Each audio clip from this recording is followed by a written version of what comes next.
I am Joshua, 32 years old, and my own father left me bleeding on an emergency room table because my grown brother had a minor temper tantrum.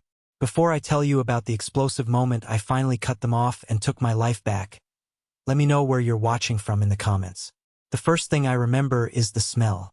It was that sharp, sterile hospital odor of bleach and iodine that burns the back of your throat, mixed with the metallic tang of my own blood. Then came the sound. The steady, terrifying, high-pitched beep of the heart monitor next to my bed. I was lying flat on a hard, unforgiving gurney under glaring, aggressively bright fluorescent lights that made my eyes water. My right leg felt like it had been crushed in a heavy industrial vise, and every single breath I took sent a jagged, blinding spike of pain straight through my ribs. The car crash had happened only an hour ago. A drunk driver ran a red light at an intersection I had crossed 1,000 times and completely T-boned my sedan. I was lucky to be alive, the paramedics had told me as they used the jaws of life to pry my crushed door open. But in that moment, shivering violently under a paper-thin hospital blanket, I did not feel lucky. I felt completely and utterly terrified. My phone was resting heavily on my chest. The glass screen was entirely shattered, webbing outward from the center, much like my own life at that very moment. I had somehow managed to dial my father's number with a trembling, blood-stained thumb while the EMTs were still cutting me out of the smoking wreckage. I needed him. For 32 years, I had played the role of the dependable, quiet son, the one who never asked for a single favor. Now I was begging for my dad to just show up, to be a father. The line connected. I heard his voice. It was not filled with panic. It was not filled with the frantic fear you would expect for a firstborn son. It was cold, clipped, and heavy with deep, unmistakable annoyance. "Are you dying, Joshua?" He snapped immediately. The question hit me harder than the airbag had. I swallowed the thick, copper taste of blood pooling in my mouth and tried to force the words past my bruised throat. "Dad, I was in a crash. The car is completely totaled. My ribs are broken. I can't feel my foot. I am in the ER at Memorial Hospital." A heavy, exasperated sigh echoed through the speaker. I could hear rustling in the background, a muffled, dramatic sob. "Listen to me," Robert said, his tone dropping into a harsh whisper. "Do not call here in a panic and make a big scene. You are in a hospital, so you are fine. The doctors are paid to handle it. Carter needs me right now." Carter, my younger brother. He was 28 years old, perfectly healthy, sitting safely in the comfort of his living room. I closed my eyes tightly, a single hot tear cutting through the dried blood caked on my cheek. "Dad, I am bleeding. I am entirely alone." "Stop being dramatic." His voice rose, harsh, echoing in my ear and unforgiving. "You always do this. You turn absolutely everything into a massive crisis the second the attention is not on you. Carter is devastated. He just got a rejection email from that marketing firm he interviewed with. He is spiraling, Joshua. He is having a severe panic attack. I cannot leave him alone in this state. Grow up and handle your own problems for once in your life." The line went completely dead. The silence that followed was louder than the wailing sirens that had brought me there. He hung up. He actually hung up. He chose my brother's wounded ego over my shattered bones. I stared blankly at the ceiling tiles, my chest heaving with shallow, agonizing breaths. The realization washed over me like a bucket of ice water. I was alone. A few excruciating minutes later, the heavy fabric curtain surrounding my cubicle was pulled back. A nurse stepped in. Her name tag read Sarah. She had kind, incredibly tired eyes that had clearly seen too much tragedy for one night shift. She moved directly to my side and checked my foreline, her movements gentle and highly professional. She glanced down at my shattered phone resting on my chest, the screen still glowing faintly, and then looked directly into my face. "We are taking you back for a full set of x-rays in just a few minutes, sweetheart," Sarah said softly.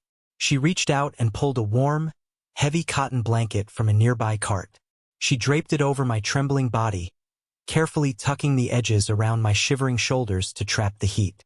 She hesitated for a fraction of a second, her eyes drifting toward the empty, cheap plastic guest chair sitting in the corner of my cubicle. Is anyone coming for you?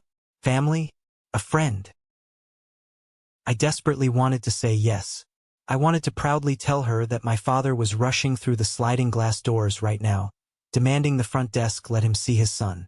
But the truth was a bitter, jagged pill lodged deep in my throat. I looked back at Sarah. My voice was nothing but a raspy, broken whisper. No. Sarah stopped tucking the blanket. Her hands froze. Her expression softened with a deep, knowing pity that made my stomach churn. She did not ask why. She did not push for details. She just gently patted my uninjured shoulder, offered a sad smile, and stepped out of the room, leaving me alone with the rhythmic, mocking beeping of the heart monitor. Saying that single word out loud fundamentally changed something inside my chest. No, it was the most honest I had been with myself in decades. I closed my eyes, letting the darkness take over the blinding hospital lights. I realized right then that my father's absence tonight was not a strange anomaly. It was the undeniable climax of a lifelong pattern. This cold, hard hospital bed was not where the neglect started. It was just the final, irrefutable proof. This was not the beginning of my pain. This was the end of a 30-year illusion. As I lay there waiting for the imaging technicians to will me away, my mind drifted back through the years, flipping through memories like a gruesome photo album. My parents went through a terrible, messy divorce when I was just 12 years old. My mother walked out the front door with a single suitcase to start a brand new life across the country. She never looked back. That left me and a young, crying Carter alone with our father. From that exact moment on, Robert made it crystal clear who the priority in the household was. Carter was fragile. Carter was sensitive. Carter needed constant protection. I was just Joshua. I was expected to be the rock. I thought about my high school graduation day. I had worked tirelessly for 4 straight years, studying until 2 a.m. every night, securing a partial academic scholarship, and making the honor roll every single semester. I stood on that humid football field in my cheap polyester cap and gown, scanning the packed bleachers for my dad's face among the cheering families. He was not there. The seat I had saved for him remained glaringly empty. When the ceremony ended, I walked the 2 miles back home in my stiff dress shoes. I found him sitting casually on the living room couch with Carter. Carter had broken up with his high school girlfriend that morning. My dad completely missed me walking across the stage just to sit and wipe away the tears of a teenager who got dumped right before prom. You understand, right? My dad had said to me that evening, not even bothering to look up from his cup of coffee as I walked through the door holding my diploma. Carter is in a really bad place today. You are strong. You do not need me holding your hand to celebrate. I had simply nodded. I swallowed my massive pride, quietly folded my diploma, and shoved it in the back of my desk drawer. Over the years, that became my defining trait in the family dynamic. I was the umbrella shielding them from the rain, getting entirely soaked in the process. When it came time for me to go to college, I learned a brutal truth. The modest college fund our late grandparents had set up for both of us was completely empty. Robert had secretly drained my half to pay for Carter's incredibly expensive gap-year travels through Europe because Carter needed time to find himself. I did not scream. I did not complain. I just got a grueling job waiting tables at night and worked retail shifts all weekend. I sacrificed my entire salary for 4 years just to pay my own tuition and buy used textbooks. I eventually earned my promotion to a regional store manager while taking exhausting night classes. All the while, my father was happily sending Carter monthly rent money and paying off his maxed-out credit cards without a second thought. The memories kept hitting me, wave after wave, each one stinging significantly worse than the deep glass cuts on my face. The absolute worst offense happened just 3 years ago. My dad had purchased a used Porsche. It was his absolute pride and joy, a glaring symbol of his midlife crisis. One Friday night, Carter took the keys off the kitchen counter without asking, got completely drunk at a massive college frat party, and crashed the Porsche straight into a neighbor's expensive brick fence. I was the one who got the frantic, slurring phone call at 3 a.m. I was the one who drove out to the scene, dealt with the furious property owner, begged the police officers for leniency, and paid for the heavy-duty tow truck straight out of my own pocket just so Carter would not get arrested and thrown in jail. When we finally got back to the house as the sun was coming up, I expected my father to completely explode in rage. Instead, Robert rushed forward and hugged Carter tightly. He stroked his hair, wiped his face, and told him it was just a learning experience. He actually praised Carter for surviving the crash he caused. Exactly 2 weeks later, I borrowed my dad's old pickup truck to move a heavy couch into my new, cramped apartment across town. I returned the truck completely safe, scratch-free, and parked it exactly where I found it. But I forgot to fill the gas tank all the way back to the top. I left it at 3/4 full. My father completely lost his mind. He screamed at me for a full hour. He called me irresponsible, selfish, and incredibly entitled. He stood right in the middle of my small living room, veins popping aggressively in his neck, aggressively lecturing me on the true value of a hard-earned dollar and my lack of family duty. Lying in the ER, the sheer contrast made me physically sick to my stomach. My constant reliability was never celebrated. It was aggressively exploited. Every single time I fixed one of Carter's massive messes, I was essentially funding my father's endless irresponsibility. I was the family ATM. I paid their utility bills without question when Robert claimed money was tight. I foolishly co-signed loans I should never have touched. The heavy pain medication the nurse finally pushed into my foreline began to take the sharp edge off my physical agony. But my mental clarity was sharper than it had ever been. I had spent my entire adult life desperately trying to earn a father's love by being useful. But competence does not buy love. It only buys more chores and heavier burdens. I had always been their reliable shield. But tonight, bleeding alone under those bright fluorescent lights, I finally decided to fold that shield up. I was entirely done. I forced my heavy eyes open. The hospital room was deathly quiet now. The wall clock read nearly 3 a.m. My right arm was heavily battered, purple bruising already spreading across my bicep, but I could still move my fingers. I reached across my chest for my shattered phone. The cracked glass literally bit into my skin as I painfully unlocked the screen. I opened my contacts list. I stared at the names Dad and Carter for a long second, feeling absolutely nothing. I scrolled right past them down to the letter E. Elijah. He was a ruthless, brilliant corporate lawyer I had met through a mutual business friend years ago. He had helped me successfully review a tricky employment contract once, and I distinctly remembered his sharp, cold, calculating logic. I did not care what time it was. I did not care if I woke him up. I hit the call button. He answered on the 4th ring. Joshua? Do you know what time it is? His voice was thick with heavy sleep but immediately alert. Elijah. My voice shook violently, raw and desperate. I am in the emergency room at Memorial. I was in a terrible car crash. I am safe physically, I think, but I need you. I need legal help. Right now. The sleep completely vanished from his tone. Are you in trouble with the police? Was there a fatality? No. I breathed out, the heart monitor beeping slightly faster as my adrenaline spiked. I am in trouble with my family. I want to cut them off. Everything. The joint bank accounts, the shared properties, the legal power of attorney I gave him. I want to sever every single tie. I want to leave them with absolutely nothing that legally belongs to me. Saying those exact words out loud in the quiet room was utterly terrifying. It felt like stepping off a steep cliff in pitch darkness. But the very moment the words left my lips, I felt an incredible, undeniable surge of power. A lifetime of swallowed yes and forced apologies was finally breaking into one massive, earth-shattering no.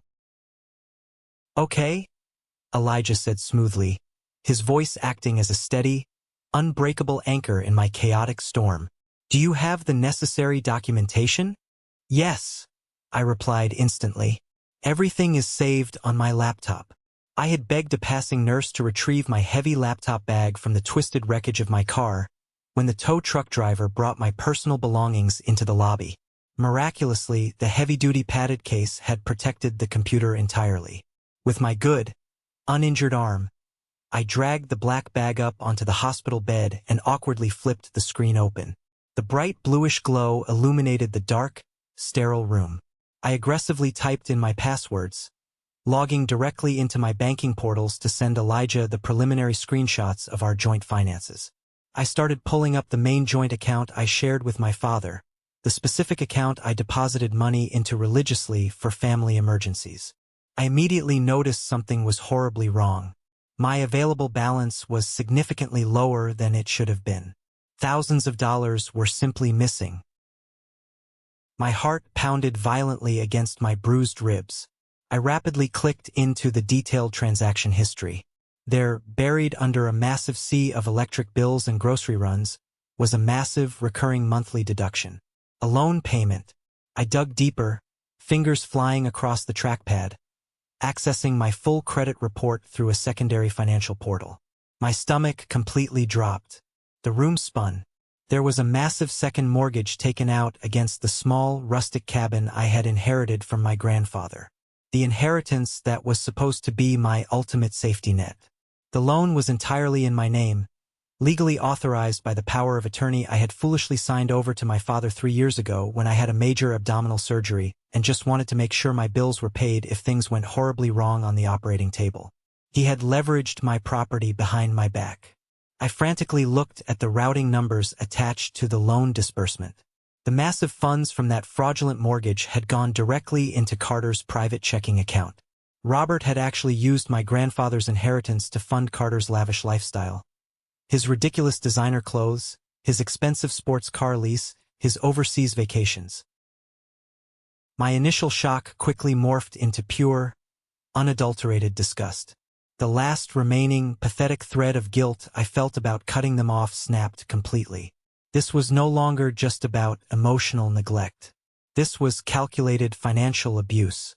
This was outright theft wrapped neatly in the guise of family loyalty. I systematically downloaded every single bank statement, every hidden transfer record, and every forged signature document I could find. I emailed the massive zip file directly to Elijah. My family had treated me like a bank for 30 years. Tomorrow morning, the bank was closing its doors forever. Morning sunlight leaked aggressively through the hospital room blinds, casting harsh, straight shadows across the sterile linoleum floor. Exactly at 8 a.m., the heavy wooden door to my room swung open. Elijah walked in. He wore a sharp, perfectly tailored navy suit and carried a sleek leather briefcase. He looked completely out of place in the chaotic medical setting, acting as a quiet, stoic force of absolute order stepping into my personal nightmare. He pulled up a plastic chair right next to my bed, snapped his briefcase open, and pulled out a massive stack of thick, stapled legal documents. "I stayed up reviewing the files you sent," Elijah said, his tone entirely devoid of any emotion, which was exactly what I desperately needed. "Your father has systematically siphoned nearly $80,000 over the last 4 years, and that is not even including the fraudulent loan against your inheritance. This isn't just poor boundaries, Joshua. This is systemic, intentional financial dependence." His sharp words hit me like physical blows to my chest, finally confirming everything I had suspected but deeply feared to admit to myself. "Can we stop it entirely?" I asked, my voice finally steady and cold. "We already are," Elijah replied confidently. He reached into his pocket and handed me a heavy metal pen. "Sign these immediately. This specific document revokes the power of attorney effective immediately. This one freezes all joint accounts. This removes Robert and Carter as designated beneficiaries from your life insurance and your will. I have also already initiated the formal fraud claim regarding the cabin mortgage with the bank." I eagerly took the pen. My right hand was wrapped heavily in thick white gauze, my knuckles badly bruised purple and yellow, but my grip was incredibly firm. Every single signature I scrawled on those dotted lines felt like physically stitching a piece of my soul back together. I was finally building a massive fortress, and Elijah was my architect. Right as I signed the very last page, Dr. Andrew, the hospital's lead trauma surgeon, walked in with a clipboard. He checked my medical charts, looking incredibly grim. You took a massive hit last night, Joshua. You have 3 badly fractured ribs, a completely shattered tibia, and a minor spleen laceration. If that drunk driver's truck had hit your door 2 inches to the left, we would be planning a funeral today instead of talking about physical therapy. Elijah looked right at me, slowly raising a single eyebrow. My own father had confidently told me over the phone that I wasn't dying and to stop being dramatic. I nodded firmly at Elijah. The shield was officially up. Now we simply wait for the attack. By early afternoon, the heavy doses of painkillers had me drifting in and out of a very restless, uncomfortable sleep. My shattered phone suddenly buzzed violently on the plastic tray table. I reached over and saw a new text message pop up from Dylan. Dylan was an old college buddy, a guy who still hung around my brother Carter from time to time at local bars. The text read, "Hey man, just heard about the terrible crash. That seriously sucks. You at Memorial Hospital? Which room? Might drop by later to check on you." I felt a very brief, pathetic flicker of warmth in my chest. Maybe someone outside actually cared. I typed back slowly, "Yeah, Memorial. Room 412. It was a really rough night." Exactly 10 minutes later, I received an automated notification from my email app. It was a security login alert from our shared family cloud account. Out of pure, paranoid curiosity, I immediately checked the recent activity log. I saw a brand new screenshot uploaded just seconds ago directly from Carter's iPhone. It was a text message conversation between Carter and Dylan. Dylan had written, "He's up in room 412 at Memorial. Tell your dad." Carter instantly replied, "Thanks bro, Dad is completely furious that Josh is causing drama. We're heading there right now to set him straight." I stared intensely at the cracked screen, my jaw clenching so hard my back teeth actually ached. Dylan didn't care about my crash or my shattered leg at all. He was actively acting as a scout for my father. The sheer betrayal stung deeply, but it also rapidly sharpened my focus. The rats were actively working together against me. I turned the phone and showed the damning screenshot directly to Elijah, who was sitting quietly in the corner reviewing his extensive legal notes. Elijah did not look surprised in the slightest. He simply closed his leather folder with a snap and checked his expensive watch. "They are coming here to physically intimidate you into silence," he said calmly, leaning back in his chair. "They assume you are physically weak, heavily medicated, and easily compliant like you always have been." I sat up slightly, wincing loudly as my broken ribs protested the movement. I looked toward the door. Let them come. Less than 5 minutes later, I heard the heavy, aggressive, unmistakable thud of footsteps marching down the quiet hallway corridor. I knew that specific walk anywhere in the world. It was the sound of a man who firmly believed he owned the very ground he walked on. My heart hammered wildly against my bruised chest. The storm was finally here.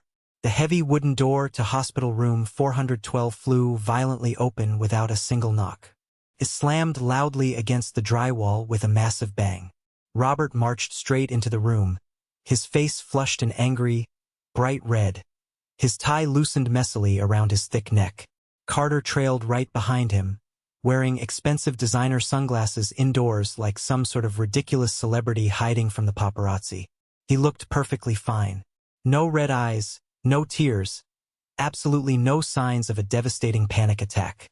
Just the usual bored, highly entitled expression he always wore. Robert did not rush to my bedside to check my injuries. He did not ask how my shattered leg was or if I was in any pain.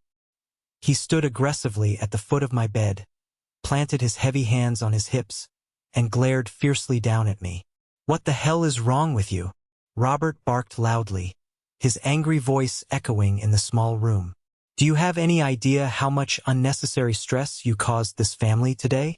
You deliberately made Carter feel terrible about his job rejection. You were so incredibly selfish, Joshua. I clearly told you we had a major crisis at home, and you fully expect us to drop everything to come hold your hand over a minor fender bender." I looked directly at Carter. "A fender bender?" I asked quietly, slowly gesturing to the massive heavy cast elevating my entire right leg and the multiple 4 tubes running into my bruised arm.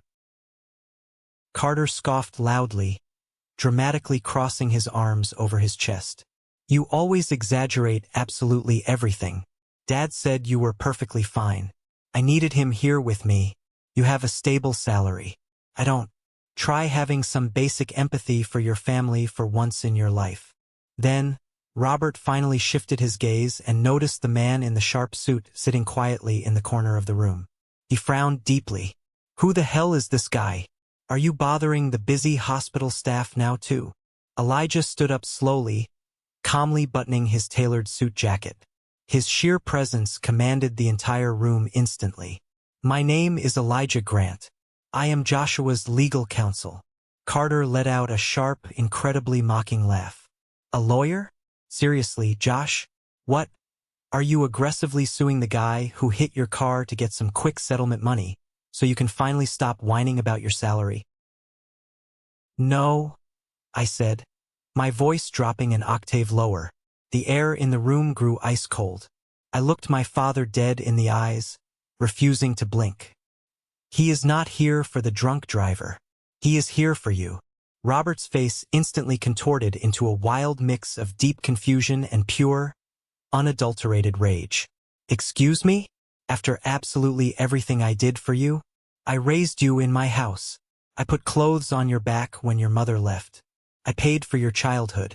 And this is the respect I get? I have custody of your life. Boy, don't you ever forget it. You didn't raise me. I shot back, the anger I had swallowed for 30 years finally boiling over the edge. You raised an ATM machine. You raised a convenient safety net to fund your favorite child's failures. I looked at Elijah and nodded firmly. Play it. Elijah pulled out his smartphone, tapped the screen once, and placed it flat on the metal tray table. The sterile hospital room was suddenly filled with the cold, echoing recording of the phone call from the night before. Are you dying, Joshua? Stop being dramatic. Carter is devastated. Grow up and handle your own problems for once in your life. The recording stopped abruptly. The heavy silence that followed was completely suffocating. Carter swallowed hard, suddenly looking very small and incredibly nervous. Robert's face completely drained of color.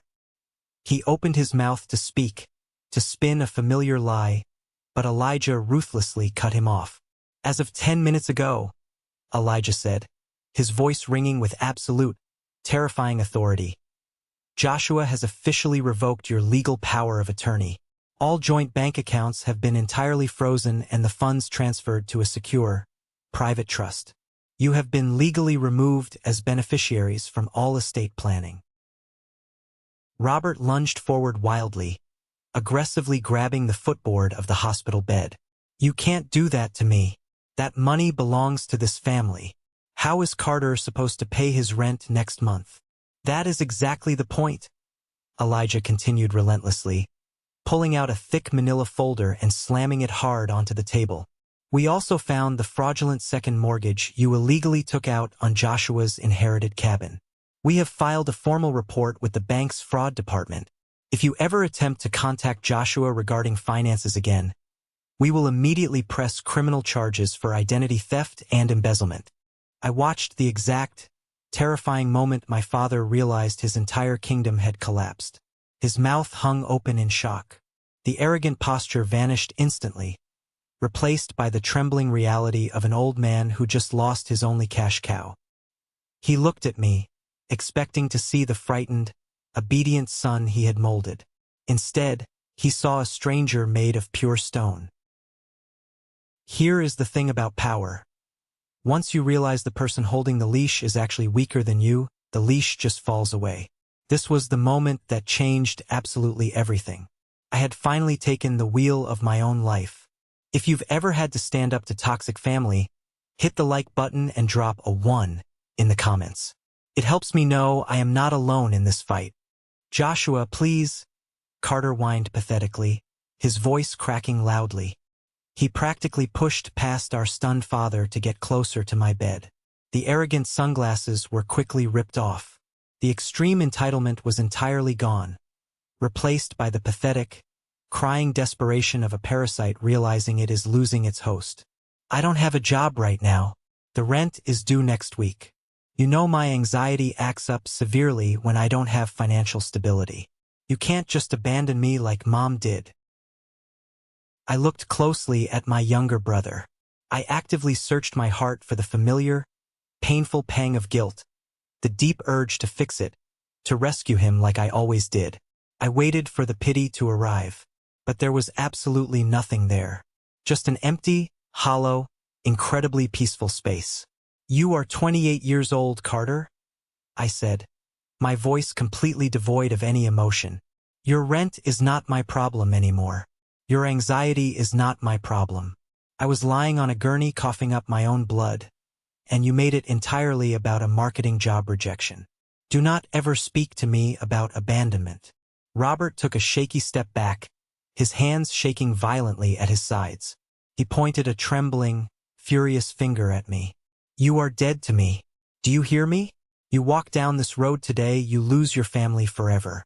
I will make sure everyone in our family knows exactly what a backstabbing, ungrateful son you truly are." Elijah stepped smoothly and intimidatingly between my bed and my father. "This conversation is officially over. You will leave this hospital immediately, or I will have armed security violently escort you out for harassing a trauma patient." My father stared at Elijah with pure venom, then looked at me one last hateful time. There was absolutely no love in his eyes. There was only the bitter, furious hatred of a thief who had been caught red-handed.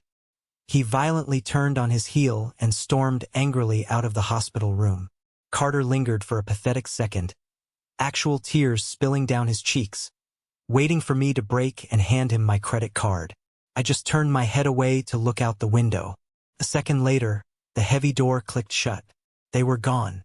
The silence in the room after they finally left was absolutely stunning. It was not the heavy, oppressive, terrifying silence of waiting for an argument to start. It was the clean, crisp, incredibly refreshing silence you feel right after a massive thunderstorm has passed. I leaned my head back heavily against the hospital pillow and let out a long, ragged breath. My broken ribs flared with intense pain, but I actually smiled. For the first time in my entire life, I felt incredibly light. Elijah packed his leather briefcase with precise, highly methodical movements. "They will try to retaliate aggressively," he warned me seriously, snapping the heavy brass locks shut. "Toxic people do not ever surrender quietly. They will use immense guilt. They will deploy flying monkeys to harass you. They will try to completely ruin your reputation online. Let them," I whispered softly. Later that exact night, my new replacement phone began to vibrate incessantly on the bedside table. I picked it up. There were 34 brand new text messages. Most of them were from Robert. "You are destroying this family over a stupid misunderstanding. Carter is hyperventilating on the floor. I hope you are happy with yourself. You owe me your salary for raising you. You are a coward." Then came the furious messages from Carter. "I hate you so much. You were always jealous of me. Dad is right, you're literally crazy." I read them all, feeling entirely detached, as if I were reading a poorly written fictional story about absolute strangers. They were simply playing their greatest hits, desperately trying to trigger the deeply programmed guilt inside me. But the code had been permanently rewritten. I went directly to my phone settings. I clicked on Robert's contact. Block caller. I clicked on Carter's contact. Block caller. I blocked Dylan, the pathetic informant, too. I set the phone down. The screen went dark. The annoying buzzing finally stopped. I lay there in the quiet of the hospital room, peacefully watching the city lights blink through the window. The physical road to recovery would be long. I had months of painful physical therapy ahead of me, massive medical bills to navigate, and a shattered leg to heal. But the mental war was entirely over. I had drawn a massive boundary made of solid steel, and I was finally safe behind it. The first week back in my own apartment was the hardest, and it had absolutely nothing to do with the physical pain. The hospital had officially discharged me with a heavy fiberglass cast securely wrapping my entire right leg, a strict, heavily regulated regimen of painkillers, and a massive stack of medical bills that I would have to carefully navigate over the coming months. Stepping through my own front door, leaning heavily and awkwardly on a pair of cold aluminum crutches, the sheer silence of my home hit me differently than it ever had before. For years, my apartment was just a temporary staging ground. It was simply the quiet place I slept for a few hours between working double shifts, or the place I nervously paced the floorboards while desperately figuring out how to financially cover Carter's latest, inevitably expensive disaster. Now, standing in the small entryway, listening to the hum of the refrigerator, I realized it was a fortress. It was entirely mine. The quiet was no longer lonely. It was completely safe. But as my lawyer, Elijah, had so accurately predicted back in that sterile hospital room, the highly toxic machine I had aggressively unplugged did not just power down quietly. It sputtered, it sparked violently, and it desperately tried to start a massive fire to burn me to the ground. 3 days after I was discharged, I made the foolish mistake of opening my laptop to check my personal email while sitting on my living room couch. I had successfully blocked my father and my brother on my phone, ensuring they could not text or call me directly, but I had not deactivated my old social media accounts yet. I simply hadn't thought about it. A red notification bell popped up on my screen. I clicked it out of pure, mindless habit. It was a public Facebook post from Robert. He had intentionally tagged a dozen extended family members to ensure maximum visibility. It was an absolute masterclass in emotional manipulation and public gaslighting.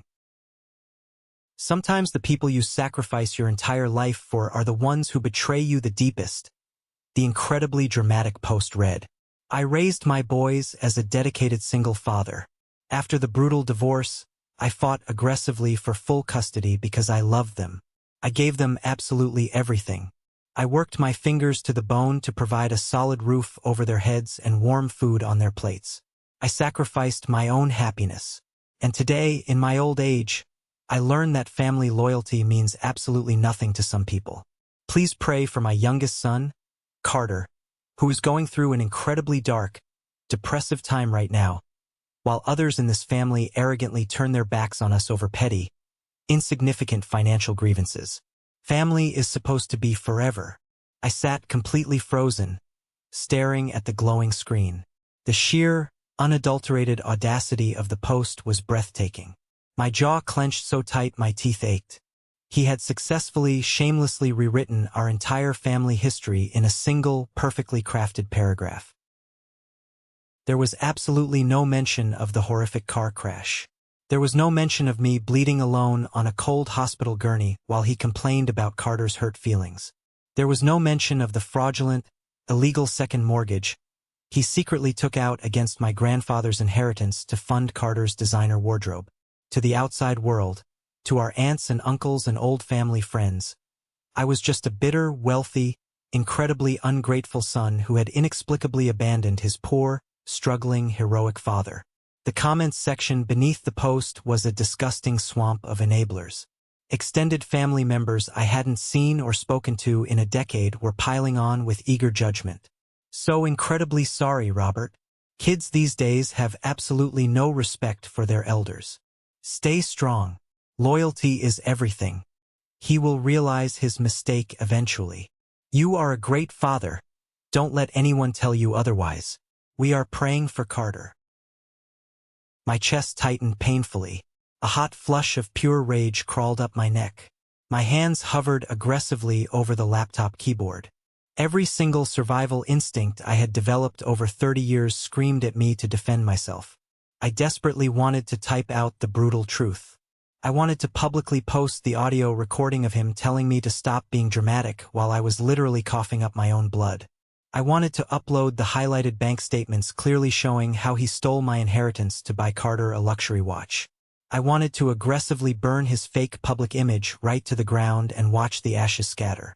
My heart pounded violently against my bruised ribs. The pure adrenaline made my hands shake over the keys. But then I stopped. I pulled my hands slowly away from the keyboard.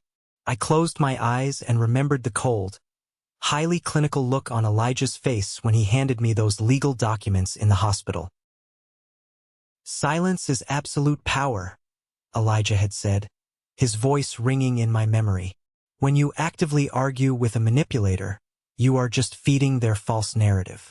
You are handing them the exact drama they desperately crave. Starve them. Starve them of your reaction." So I did exactly that. I did not type a single angry word. I did not hit the furious reaction button.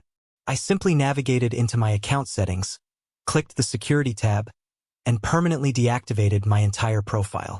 I watched the screen go completely blank, severing the digital cord. I took a deep, shaky breath, leaning my head back against the couch cushions, feeling the frantic beating of my heart slowly return to a calm, steady rhythm. I did not need to desperately prove my reality to a group of gullible people who only loved the fake, carefully curated version of my father. I knew the absolute truth, and for the very first time in my life, knowing the truth myself was finally enough. Of course, deactivating my Facebook account did not completely stop the real-world intrusion. Toxic families always find a backdoor. The very next afternoon, while I was icing my swollen leg, my phone buzzed loudly on the coffee table. It was a lengthy text message from Uncle Thomas, my father's older brother. Thomas was a man who aggressively prided himself on keeping the peace, which in our highly dysfunctional family always meant forcing the innocent victims to apologize just so the abusers wouldn't make an uncomfortable scene at Thanksgiving.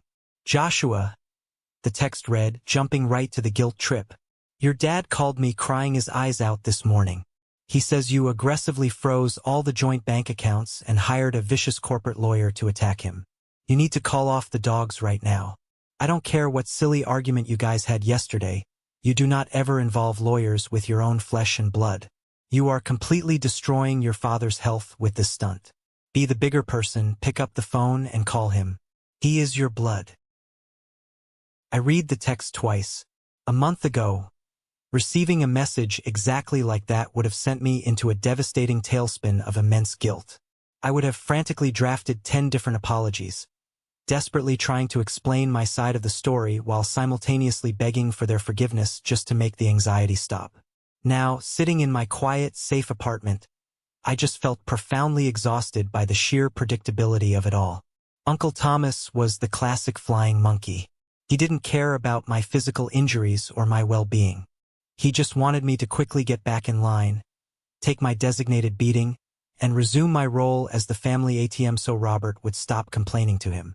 I decided to reply, but only once. I typed slowly and deliberately. "Uncle Thomas, I was in a severe car crash that nearly killed me. Dad explicitly refused to come to the hospital because Carter was sad about a minor job application. Furthermore, my lawyer discovered Dad took out a massive, fraudulent loan against my inheritance using my forged signature. I am not having an argument. I am actively protecting myself from total financial ruin and severe emotional abuse. Please do not contact me about this situation ever again." I hit send. Thomas replied almost immediately, completely ignoring the terrifying facts I just presented. "There are always two sides to every story, Josh. You are taking this way too far. You will deeply regret this extreme behavior at his funeral one day." The deliberate mention of a funeral didn't even make me flinch. It was a cheap, highly manipulative tactic. I realized right then that if my father died tomorrow, I would mourn the dad I always wished I had, but I would not shed a single tear for the man who actually existed. I blocked Uncle Thomas's phone number without typing another word. The steel boundary was holding perfectly. Just an hour later, my phone rang. It was Elijah. I answered immediately. His voice was sharp, highly professional, and entirely comforting in its cold logic. "I wanted to update you on the bank fraud investigation," Elijah said smoothly, the crisp sound of flipping paper documents echoing clearly on his end of the line. "The bank's aggressive legal team completely reviewed the original power of attorney documents and the forged signature on the secondary cabin mortgage. Because you officially filed the fraud report and provided our evidence, the bank is holding Robert completely and solely liable for the entire remaining balance of the massive loan he took against your property. They are aggressively freezing his personal assets until the debt is fully satisfied. I let out a long, heavy breath, sinking deeper into the couch. What does that actually mean for him practically, Elijah? Practically. Elijah paused, a hint of dark satisfaction in his usually neutral tone. It means your father is going to have to immediately sell his precious Porsche and likely downsize his house just to avoid a federal criminal indictment for bank fraud. And Carter is going to lose his monthly allowance permanently. The bank will seize what they need. Your personal assets, however, are completely detached and legally protected. You are safe, Joshua. They cannot touch your salary, your property, or your future ever again. I hung up the phone and looked around my quiet living room. I had spent my entire adult life terrified, believing that if I ever stopped carrying their massive weight, my entire world would violently collapse. But the world didn't collapse. Only their parasitic, highly dependent world collapsed. Mine was just truly beginning.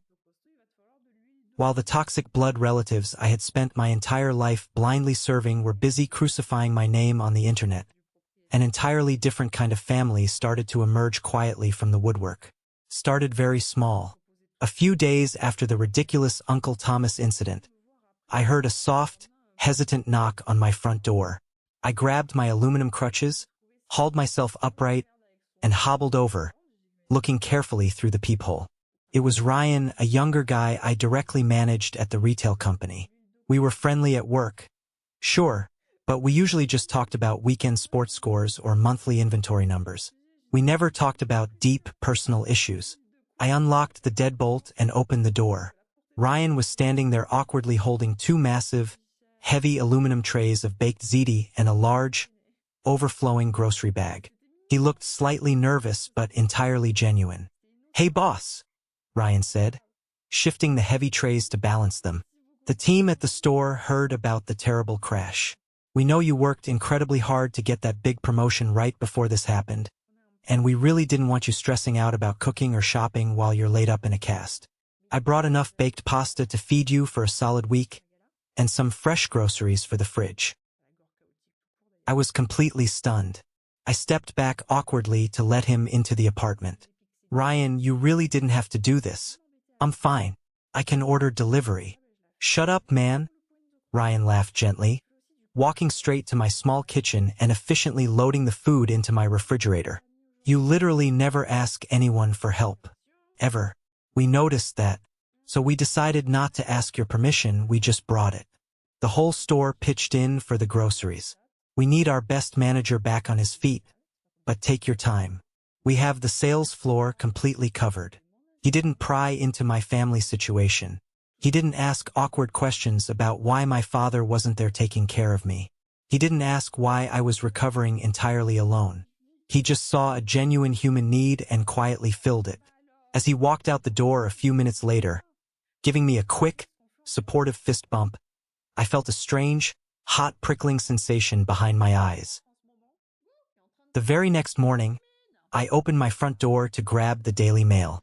Sitting perfectly centered on my welcome mat was a small, neatly packed care package. It had a fresh bag of my absolute favorite dark roast coffee, a box of high-end waterproof bandages, and a handwritten note taped to the top. The note read, "Saw you struggling heavily with the crutches on the front stairs yesterday afternoon.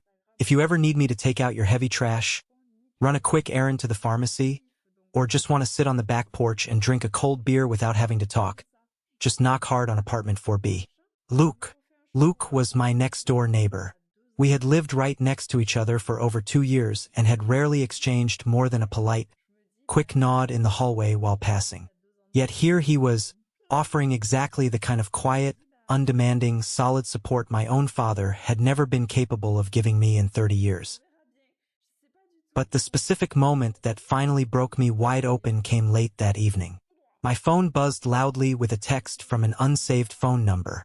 I almost deleted it instantly, assuming it was just another flying monkey dispatched from my father's angry camp. But the short preview text caught my eye. It was from Nathan. Nathan was my older cousin, Uncle Thomas's oldest son. He had moved away to Chicago years ago for work and largely stayed far out of the toxic family drama. "Joshua," The long text message read, "I saw your dad's ridiculous, highly manipulative post on Facebook before you deactivated. I just wanted to reach out privately and tell you that I see entirely through his lies. I always have. I saw exactly how they treated you when we were kids. Carter was always the chaotic storm, and you were always forced to be the umbrella. It was never fair, and you absolutely did not deserve it. I am so incredibly sorry about the crash and what you were going through. Please let me know if you need anything at all. I am firmly in your corner." I read the words, "You were forced to be the umbrella." I read them again and again. I dropped the phone heavily onto the living room couch.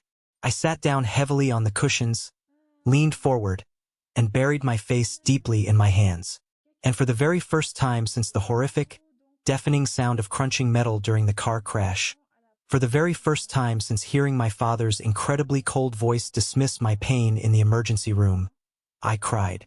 I did not cry out of sadness. I did not cry out of grief for the family I lost. I cried out of pure, overwhelming, exhausted relief. I cried because finally, someone actually saw me.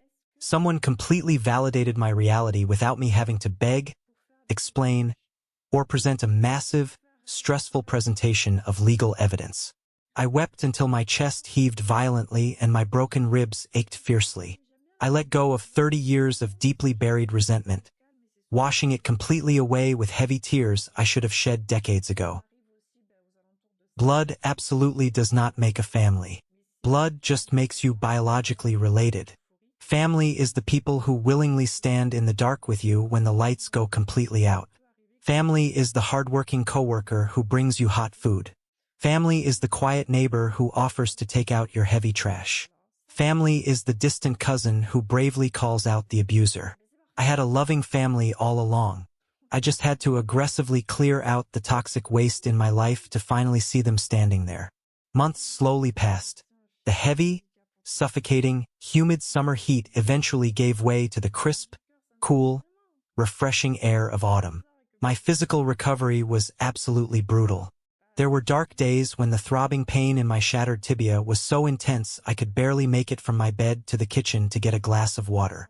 Physical therapy was a grueling, sweat-inducing, highly painful nightmare of constantly stretching stiff muscles and aggressively retraining my broken body to simply carry its own weight again.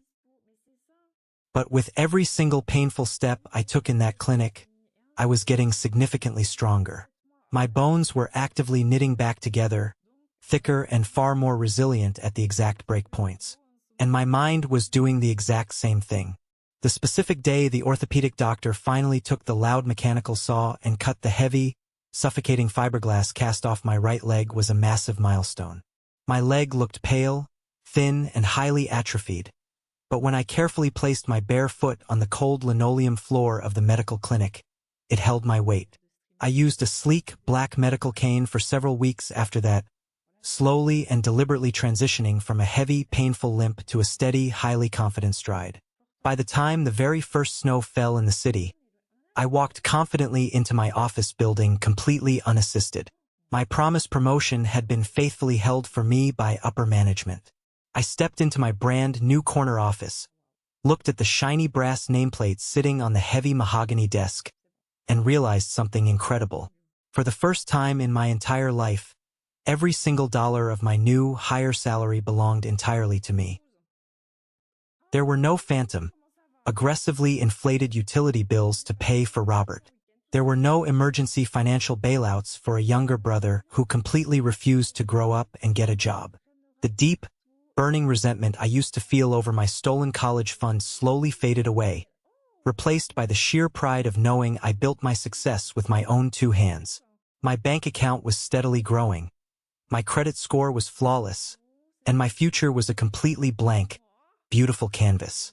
I sat back in my comfortable leather chair and looked out the large glass window at the bustling city below. I realized something highly profound that snowy morning. I had not heard a single solitary word from Robert or Carter in over 6 months. After Elijah's incredibly aggressive, ironclad legal threats regarding the inheritance fraud and the frozen bank accounts, they had simply vanished into thin air. They never reached out to apologize for abandoning me.